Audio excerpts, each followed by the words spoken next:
Hey everybody, today we're looking at the top 10 artwork from Ravnica Remastered. The set's only been out for about a week or so. Spoiled a long time ago, but figured now we get into some of the artwork. Alright, at number 10 I put Thrill Kill Assassin. This is actually a new artwork as well from the original. This is new for this set. I really enjoy the character, I like the flavor text as well. I think the design for the cape flowing in the background looks really cool, as well as like the knives that are attached to the cape, and I don't know, I think the art is very sweet. At number 9 we have Maob Waltz. This is actually the third art for it, and it is new for this set as well. I like the art on this one a lot. I like the skeletons, I like the green and like the fumes, and I think this art looks really cool, and that's why it's on the list at number 9. At number 8 I put Murmuring Mystic. This is originally, I want to say, Ravnica Allegiance. This art has always been really cool. I've always liked this art, even from that set, and it is the same artwork. I don't think it's had a new one. Yeah, I like the art a lot. The scope of the city, you know, the birds following. I don't know. I think the blues really stand out, and it looks like a very clean piece of art. Alright, and now we have Cyclonic Rift. Now, I will say this art is not as good as the original. However, the art is still very good. I'm a sucker for the color purple. I don't know why. So the purple mist spinning around, the Is It machinery in the background, it's really cool. You know, the person in the electricity is really cool.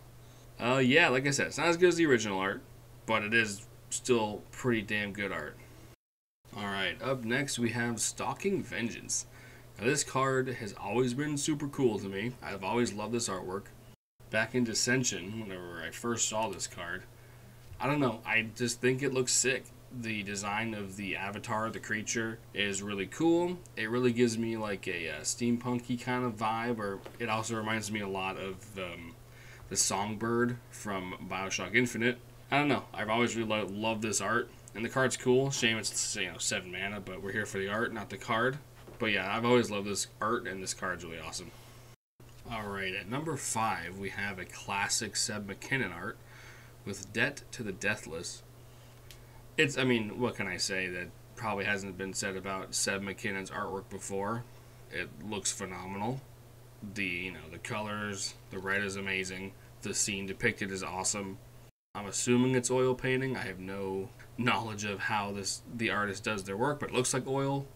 But yeah, I mean, like I said, Seb McKinnon does phenomenal work, and this is no exception. At number 4, we have the first of the anime cards. We have Tesa Orzo Scion. Say what you will about the card. I believe this is the first Tesa that they made, and obviously this is new art because it's the anime version. But I do enjoy this art a lot. You know, minus the anime appeal to it.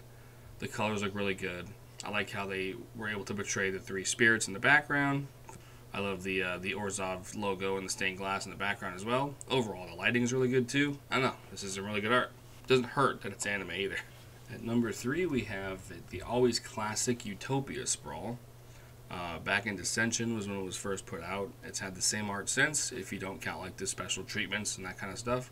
And it's, you know, not a surprise as to why, because this art is phenomenal with the colors, you know, the scale, the scope. Yeah, I mean, this card really just, the art, the colors, it really just pops, and it's a phenomenal art. And that's pretty much it. Like I said, this is a basic one, but it's just so damn good. At number 2, I put Stitch in Time. I really like this artwork a lot for the red and blue. Kind of gives the 3D effect of the character. You know, I like how the character is phasing through time, so to speak. There's 2 separate versions of the character, one on the red theme, one with more blue. The artwork is very interesting as well. I think it just is a very interesting piece, and that's why it's number 2. And at number 1, it's here. It's another anime card. It's Aurelia. This artwork is sick. Also, I'm a sucker for angels as well, so that helps put it at the number 1 spot. But, I mean, the art's cool. The flaming sword, the crown, the wings, I mean, the armor. Everything about the art is amazing. It's pretty sick. And that's why it's number 1. Again, it doesn't hurt that it's anime either. Well, and there you have it. That was my personal opinion. The top 10 new arts, returning arts, anime arts from the Ravnica Remastered set. Pretty much, again, my opinion. I don't know anything about art in terms of like the craft and that kind of stuff, but here you go. Thanks for watching. Let me know your favorite artwork down below. Catch you next upload.